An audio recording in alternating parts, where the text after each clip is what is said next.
Pembacaan dari kitab pertama Samuel. Setelah Raja Saul melanggar perintah Tuhan, Samuel berkata kepadanya, "Sudahlah, aku akan memberitahukan kepadamu apa yang disabdakan Tuhan kepadaku tadi malam." Kata Saul kepadanya, "Katakanlah." Sesudah itu berkatalah Samuel, "Engkau ini kecil pada pemandanganmu sendiri. Meskipun demikian, bukankah engkau telah menjadi kepala atas suku-suku Israel? Bukankah Tuhan telah mengurapi engkau menjadi raja Israel?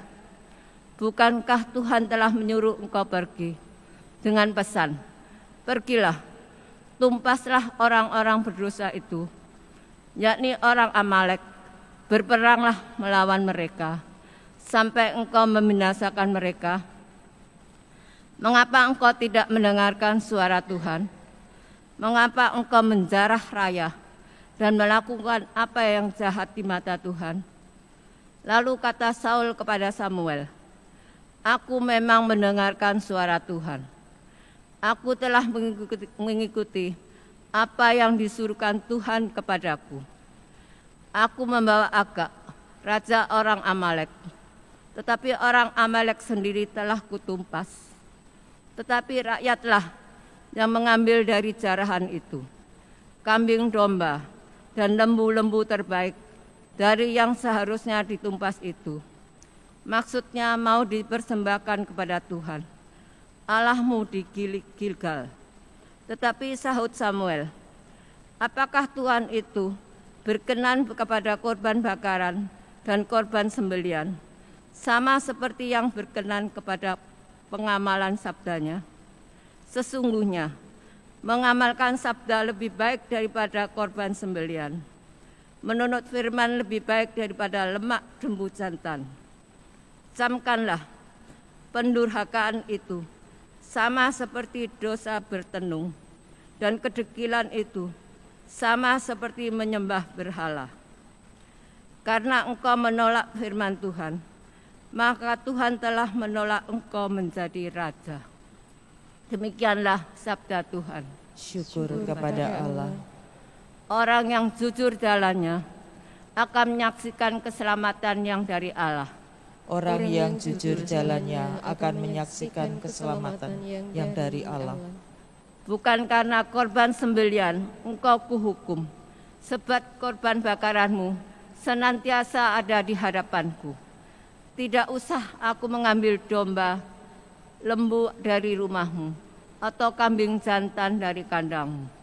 Orang yang jujur jalannya akan menyaksikan keselamatan yang dari Allah.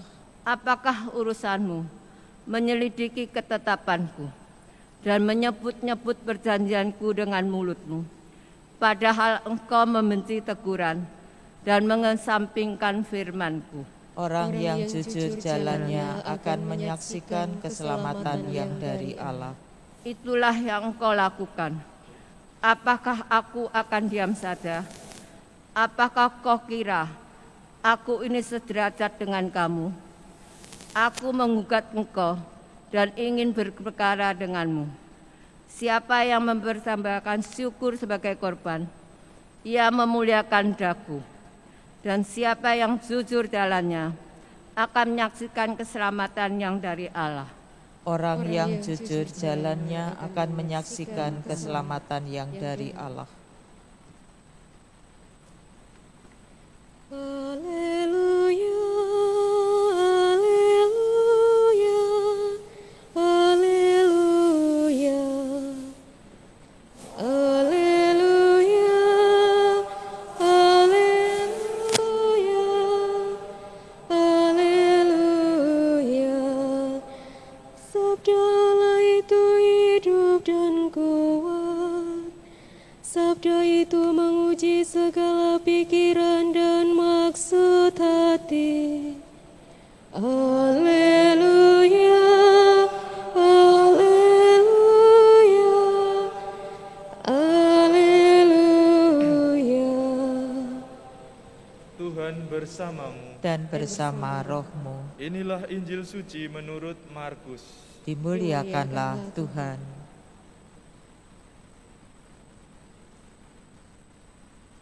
Waktu itu, murid-murid Yohanes dan orang-orang Farisi sedang berpuasa. Pada suatu hari, datanglah orang-orang kepada Yesus dan berkata, "Murid-murid Yohanes dan murid-murid orang Farisi berpuasa.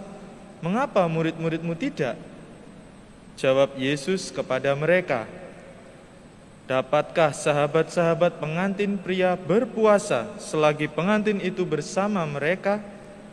Selama pengantin itu ada bersama mereka, mereka tidak dapat berpuasa.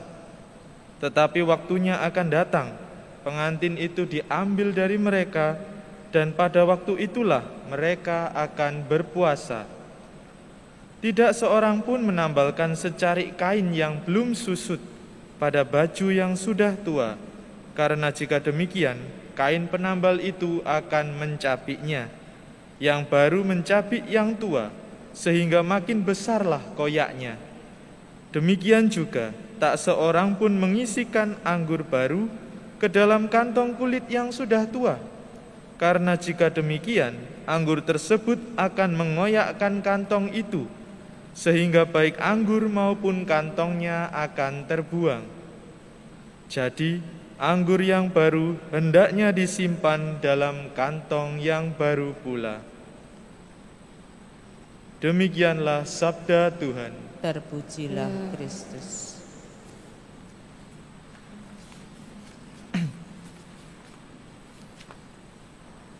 Saudara-saudari yang terkasih, ada orang yang menjalankan hidup keagamaan dengan taat, sangat taat. Tapi kadang mereka tidak memahami esensinya, tidak memahami makna ketaatannya sendiri. Ada juga yang menjadikan ritual keagamaan sebagai pertunjukan, sebagai show, untuk mengundang decak kagum orang lain. Nah, dalam Injil hari ini kita mendengarkan berbeda dengan Yohanes. Yesus tidak mengajarkan tradisi puasa kepada para murid. Menurut Yesus, orang tidak perlu puasa saat ada perayaan perkawinan. Tidak perlu puasa saat ada pesta perkawinan. Yesuslah mempelai pria dan umat Allah lah mempelai wanitanya. Selama mempelai pria ada di dalam pesta, maka tentu saja yang ada di dalamnya hanya sukacita, bukan puasa. Bila mempelai pria pergi, barulah berpuasa itu dimungkinkan. Lalu Yesus melengkapi penjelasannya ini dengan dua perumpamaan, yaitu tentang secarik kain baru dan baju tua, serta tentang kantong kulit tua dan anggur baru. Kedua perumpamaan itu berbicara tentang orang Yahudi yang telah lama terjebak dalam ritual agama yang kosong. Mereka memang melakukan semua tuntutan agamanya, tetapi mereka mendasarkan tindakan mereka itu pada pemahaman-pemahaman yang keliru. Mereka melakukan itu semua bukan karena merasa bersekutu, merasa ingin dekat dengan Allah, bukan. Bahkan ada juga yang melakukannya karena ingin pamer kesalehan seperti orang-orang Farisi. Apakah hal ini tidak termasuk hal yang parah? Maka dari itu Tuhan ingin menyadarkan orang-orang seperti ini dan ingin menyatakan bahwa ritual agama yang membuat hubungan manusia dan Tuhan itu gersang seharusnya tidak dilanjutkan lagi, tidak digunakan lagi. Percuma mereka puasa tapi hanya untuk pamer. Percuma mereka puasa tapi motivasinya bukan untuk dekat dan bertobat, tetapi motivasinya hanya untuk, ini loh aku seorang yang rajin beribadah, ini loh aku seorang pemuka agama yang rajin dan sangat kelihatan dekat dengan Allah dan menjalankan segala rutinitas agamanya. Maka Roh Allah tentu saja tidak dapat bekerja secara leluasa dalam kondisi hati dan motivasi yang sangat gersang itu. peringatan Yesus kiranya bisa membuat kita juga bercermin. Apakah kita yang memiliki kebiasaan berdoa, juga pergi ke gereja setiap minggu, kemudian menyegarkan kerohanian kita dengan misa ekaristi setiap hari. Apakah kita melakukan semua itu hanya karena kewajiban atau karena terlanjur sudah menjadi kebiasaan dan tidak merasa afdol jika tidak melakukannya? Nah, pengalaman Santo Antonius Abbas, seorang abbas biara, ia merelakan segala harta miliknya, kemudian dia menjadi seorang pertapa dengan menjalankan berbagai ritual keagamaan. Tetapi yang dilakukan oleh Santo Antonius Abbas tidak hanya sekedar menjalankan ritual-ritual itu, tetapi Santo Antonius mengarahkan hatinya sungguh-sungguh kepada Allah. Maka tentu saja kemesraan hubungan kita dengan Allah bukan semata-mata dengan menunjukkannya melalui ritual keagamaan, melalui ritus atau rutinitas yang kita lakukan setiap hari, tetapi hal itu dapat kita wujudkan melalui bagaimana hati kita ketika menjalankan rutinitas itu. Meskipun itu rutinitas, tetapi hati kita sungguh-sungguh terarah kepada Allah, sungguh-sungguh terarah. Jadi ketika kita menjalankan ekaristi misalnya, mungkin kita mengalami yang namanya pikiran kita kemana-mana, mungkin karena ya banyak masalah atau juga banyak pikiran dalam pekerjaan. Tetapi jika kita bisa sungguh-sungguh meletakkan hati kita, mengarahkan hati kita kepada Allah, niscaya seperti yang Santo Antonius bilang, bahwa setan-setan akan kalah dan kita akan menang dari setan-setan itu. Maka mari kita tidak hanya menunjukkan kecintaan kita kepada Allah melalui hal-hal lahiriah, tapi juga hati kita selalu mengarahkan diri kepada Tuhan Allah. Berkat Allah menyertai kita sekalian.